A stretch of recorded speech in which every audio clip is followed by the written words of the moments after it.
Euzu billahi mineşşeytanirracim. Bismillahirrahmanirrahim. Elhamdülillah ve salatu ve selamu ala Resulillah.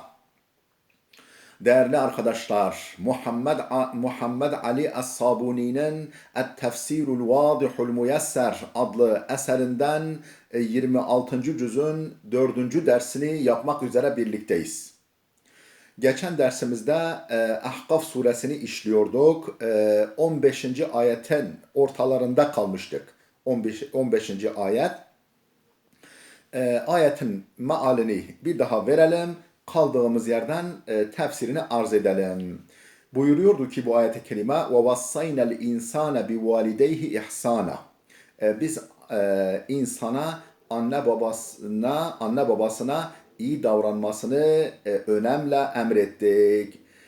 Önemle tavsiye ettik, emrettik. Niçin? Hamelethu ummuhu kurhan, annesi onu bin bir güçlükle karnında taşıdı. Ve vada'athu kurhan, bin bir zahmetle dünyaya getirdi. Ve hamluhu ve fisaluhu 30 şehran, onun anne rahmindeki süreci ve annesinden ayrılması, yani sütten kesilmesi 30 şehran, 30 ayı tutmaktadır. Hatta iza belaga eşuddehu ve belaga 40 seneten, nihayet o evlat iza belaga eşuddehu, o olgunluk yaşına erişince, yani 40 yaşları gibi olgunluk yaşına erişince ve belaga 40 seneten, zaten söylüyor, 40 yaşına erişince, ulaşınca قال Rabbi evzi'ni en eşkura ni'meteke, dedi ki, yani bu tabi hayırlı evlat örneği. Hani o dünyaya gelen hayırlı evladın örneği, bir de hayırsız kötü evlat örneği de var. O biraz sonra gelecek. Ne der? Der ki Rabbi evzi'ni en eşkura ni'meteke. Ya Rabbi, bana nimetlerine şükretmeyi ilham et. Evzi'ni yani elhimni, ilham et bana. Bana hatırlat, benim hatırıma getir. En eşkura ni'metekelleti en'amte aleyye, bana lütfettiği nimetlerine şükretmeyi bana ilham eyle. Ve ala valideyye, ve anne babama da. Ve anne babama yaptığın nimet, anne babama verdiği nimetlere şükretmeyi de bana nasip eyle, ilham eyle. Ve en a'mele salihan tardahu, razı olacağın, beğeneceğin yararlı işler yapmamı da bana ilham et. Ve aslih li fi zürriyeti, ve neslimi de benim için salihler eyle. Neslim de salihlerden olsun. İnni tubtu ileyke, ben sana döndüm. Ve inni minel muslimin, ve ben Müslümanlardanım. Yani emir ve yasaklarına teslim olanlardanım ya Rabbi. Bu hayırlı evlat örneği. Peki nedir bunun sonucu, akıbeti, mükafatı ne böyle hayırlı evladın? Ulaikellezine netekabbalu anhum ahsene ma amilu. Ulaike, işte böyle evlatlar. Ellezine netekabbalu anhum ahsene ma amilu, yaptıkları şeyin en güzelini, yani yaptıkları şeyi en güzel biçimde onlardan kabul ettiğimiz kimselerdir bunlar. Ve netecavazu an seyyiatihim, yaptıkları kötülüklerden geçtiğimiz, yaptıkları kötülükleri affettiğimiz kimselerdendir. Fi ashabil cennet, cennetlikler arasında.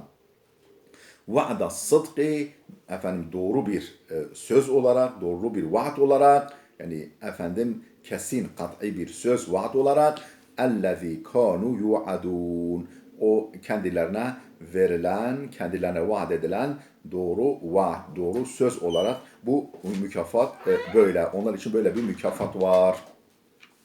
Şimdi nerede kalmıştık ayetimizin? Hatta iza belaga eşuddehu, dediğimiz gibi hatta iza belaga eşuddehu ifadesine kalmıştık. Yani ayetin ortaları gibi. Mealini verdik, tefsirini arz ediyoruz. Diyor ki hatta iza aşa hâzâ tıflu واستكمل السن الذي فيه قوته وكمال عقله ورشده وهو السن 40 من العمر. Yani hatta iza aşa hâzâ tıflu, bu dünyaya getirilen, bin bir güçlükle dünyaya getirilen bu tıfıl, bu bebek yaşayıp وَاسْتَكْمَلَ السِّنَّ efendim yaşını olgunluğa, kemale erdirip اَلَّذِي فِيهِ قُوَّتُهُ yani kuvvetini bulacağı, yani gücünün zirvesine ulaşacağı kemal yaşını buluncaya kadar yaşayıp yani ve kemalu aklihi ve rüşdihi aklının kemali ve rüşdü yani böyle iyi, kötüyü güzelce birbirinden ayırt etmesi kemale erince böyle bir döneme kadar yaşayınca ki ve huve sinnul arba'ine minel umr bu yaşın 40 yılıdır. Yani 40 yaşlarıdır bu. Ve huve sinnul lezi yunebbe'u bihil enbiya. Bu 40 yaş peygamberlere de genellikle peygamberlik verildiği yaştır. Genelde 40 yaşlarında, 40'lı yaşlarda peygamberlere peygamberlik verilmiş. Kâle hâzel veledu salih. İşte bu olgunluk yaşına eren o hayırlı evlat şöyle der. Ne der? Ya Rabbi elhimni şükre ni'metike. Ya Rabbi nimetinin şükrünü bana ilham eyle. Elleti en'amte biha aleyye ve ala valideyye. Hangi nimetlerin? Bana lütfettiğin ve anne babama lütfettiğin nimetlerin şükrünü yerine getirmemi bana ilham eyle. Ve vaffikni lil ameli salihillezi yurdike seni razı edecek, memnun edecek yararlı işler yapmama da beni muvaffak eyle der. Tabi bu hayırlı evlat örneği dediğimiz gibi. Ve aslih li fi zürriyeti inni tubtu ileyke ve inni minel muslimin. Efendim evlatlarımı da zürriyetimi de benim için salihler eyle, salih kimseler eyle. Ben sana yüzümü döndürmüşüm, sana yüzümü çevirmişim. Efendim ve inni minel muslimin ve ben teslim olanlardanım, Müslümanlardanım der. Ey ic'al zürriyeti ve ebnai salihine. Yani benim zürriyetimi, neslimi ve evlatlarımı da salihler eyle. Muti'ine leke ya Rabbi. Sana itaat edenlerden eyle ya Rabbi. Mu'tasimine bidinikel hak. Hak olan dinine sımsıkı sarılanlardan eyle. İnni taibun leke min cemi'uz zunubi vel afam. Ben bütün günahlardan ve hatalardan yüzümü çevirip sana döndüm. Ve ana minel musliminel mustemsikine bil İslam. İslam'a sımsıkı sarılan Müslümanlardanım ben. Ulaikellezine netekabbalu anhum ahsene ma amilu. Bunlar işte böyle hayırlı evlatlar kendilerinden yaptıkları işin en güzellerini yani o yaptıkları en güzel işleri kendilerinden kabul ettiğimiz kimselerdir. Ve netecavazu an seyyiatihim kötülüklerine göz yumduğumuz, kötülüklerini görmezden geldiğimiz, affettiğimiz kimselerdendir. Fi ashabil cennet, cennetlikler arasında. Va'da sıdkı ellezî kânû yu'adûn. Bu kendilerine vaat edilen doğru sözdür. Ey haulâil ebnâul bararatu humullezîne nasfahu an seyyiatihim. Yani bu barara yani iyi evlatlar humullezîne nasfahu an seyyiatihim kötülüklerinden geçtiğimiz, kötülüklerini affettiğimiz kimselerdir. Ve netekabbalu hasenatihim yaptığı iyi işleri, güzel işleri kabul ettiğimiz kimselerdir. Bil va'di sadık. Efendim bunu nasıl iletiyoruz kendilerine? Sadık, doğru bir vaat ile, bir vaat şeklinde yani hilafsız. اَلَّذِي وَعَدْنَاهُمْ بِهِ عَلَى أَلْسِنَةِ رُسُولِنَا. Bu vaadimizi nasıl ilettik kendilerine? Peygamberlerimizin diliyle vaat ettiğimiz, diliyle kendilerine ilettiğimiz. وَنُكْرِمُهُمْ بِالْعَفْوِ وَالْغُفْرَانِ وَدُخُولِ الْجَنَّةِ مَعَ عِبَادِنَا الصَّالِحِينَ. Salih kullarımızla beraber af ve mağfiret, af ve bağışlama ve cennete girmekle ikramda bulunduğumuz kimselerdir bunlar. Ve hâzihil âyetu nemûzecun lil veledis sâlihi el bar. Bu ayet-i kerime efendim salih ve hayırlı evlat örneğidir. Yani örneğini dile getiriyor. Hayırlı evlat nasıl olur?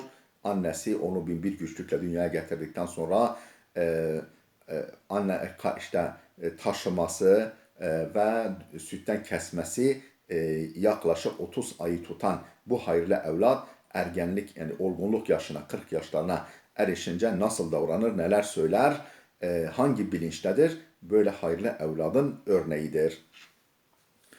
اَلَّذِي اِسْتَضَاءَ قَلْبُهُ بِنُورِ الْا۪يمَانِ. Bu nasıl bir hayırlı evlattır?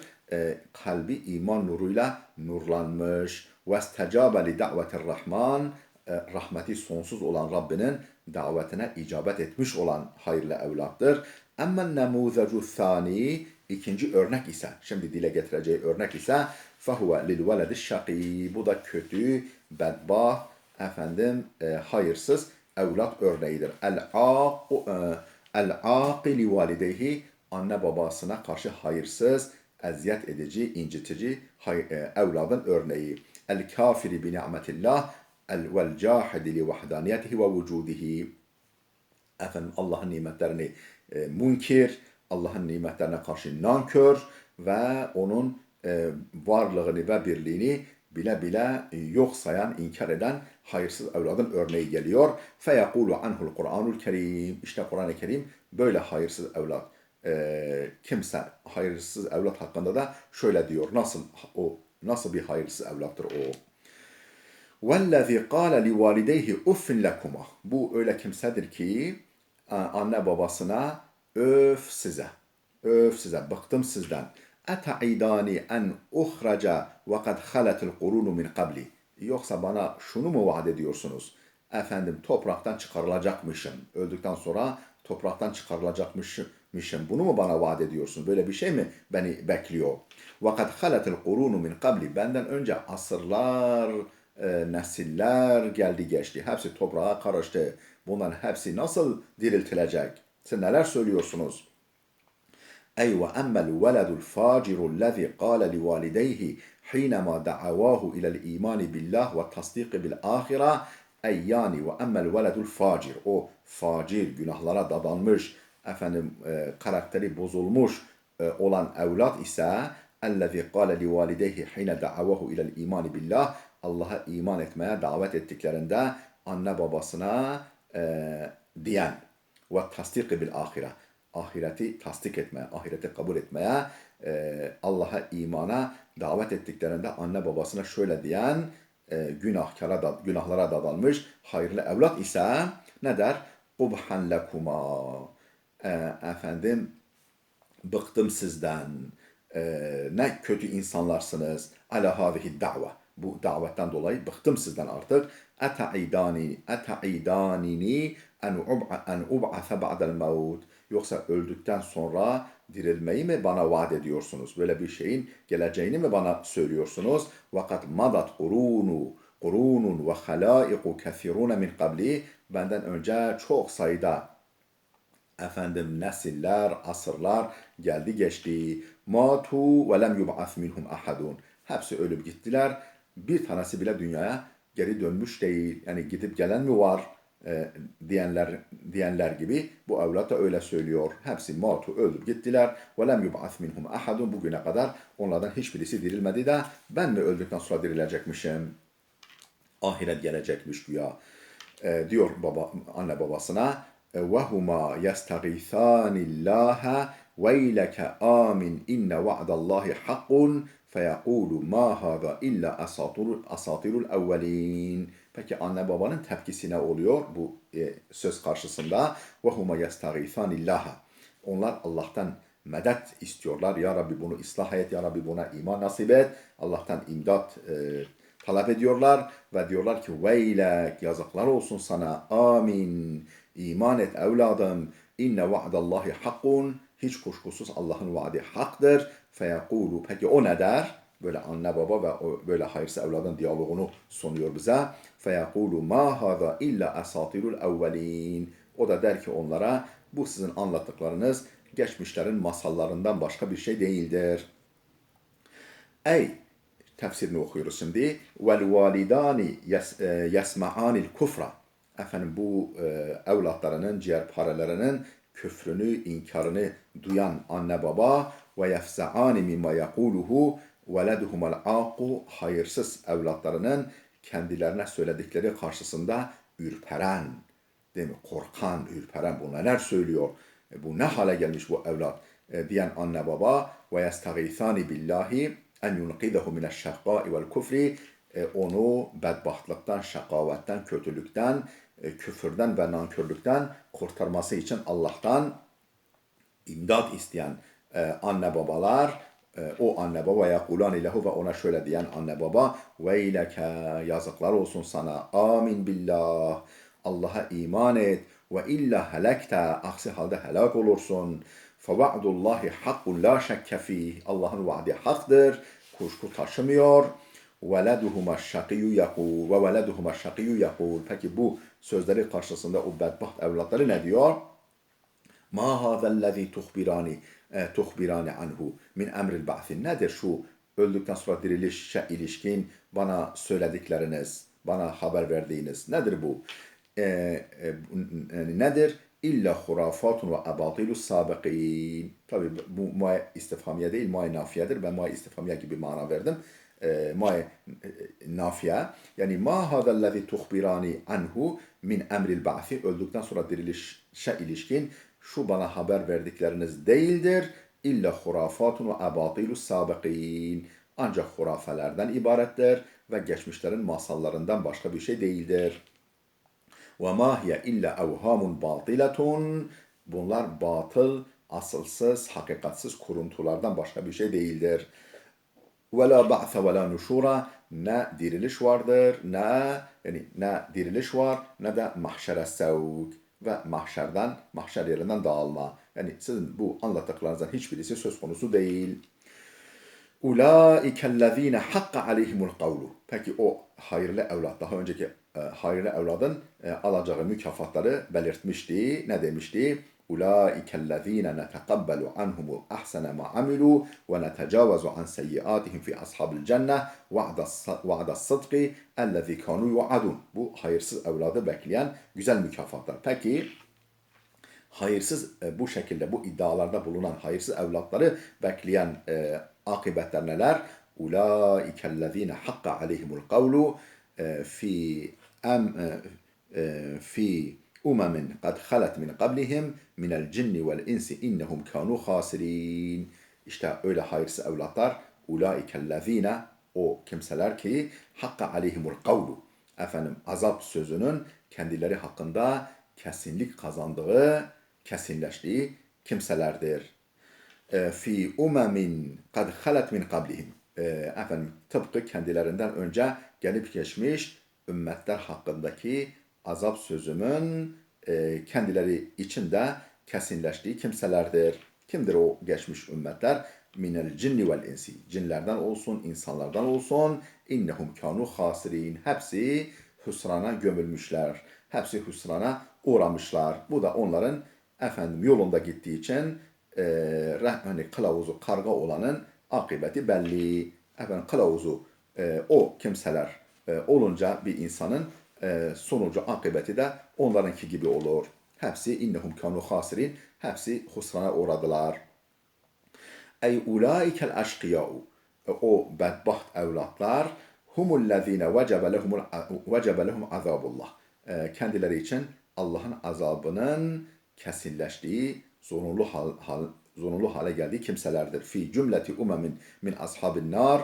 Cehennemli kimselerden olan geçmiş ümmetler arasında madat qablehu minel cinni vel ins cinlerden olsun, insanlardan olsun kendilerinden önce gelmiş geçmiş kimseler gibi minel kefaratil fuccar efendim kafir ve günahkarlardan. Dayya'u fıtratehumul asliyete. Bunlar ne yapmışlar? Kendi asli, salim fıtratlarını dejenere etmişler, bozmuşlar. Yani Allah hiç kimseye efendim defolu fıtrat vermiyor. Herkes İslam fıtratı üzere dünyaya geliyor.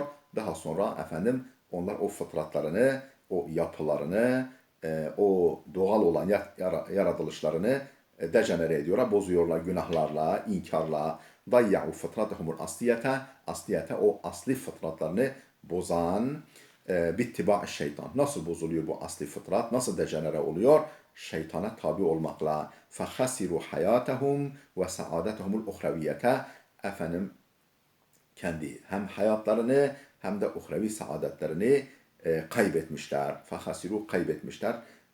Efendim sermayeyi bile yitirmişler. Hayatahum ve saadethumul uhraviyete. Uhrevi saadet ve hayatlarını. Ve hâzihil âyâtu âmmetun fi kulli veledin barrin livalideyhi.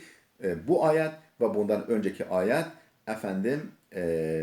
herkes için, yani anne babasına hayırlı evlat içinde geneldir. Ve fi kulli veledin şakiyyin aqin livalideyhi. Anne babasına eziyet eden, onları dinlemeyen, eşkıya, bedbaht evlatlar içinde geneldir.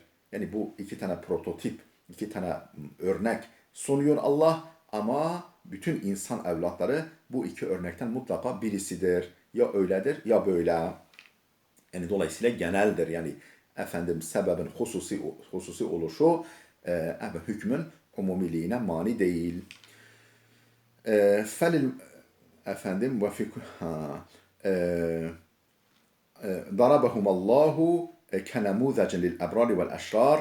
Allah Celle Celaluhu bu iki örneği hayırlı evlatlar ve kötü evlatlar için bir örnek olarak getirmiştir. Yani bir numune olarak getirmiştir. Değerli dostlar, videomuz oldukça uzadı. Burada dursun. İnşallah bundan sonraki dersimizde devam edeceğiz. Allah'a emanet olun.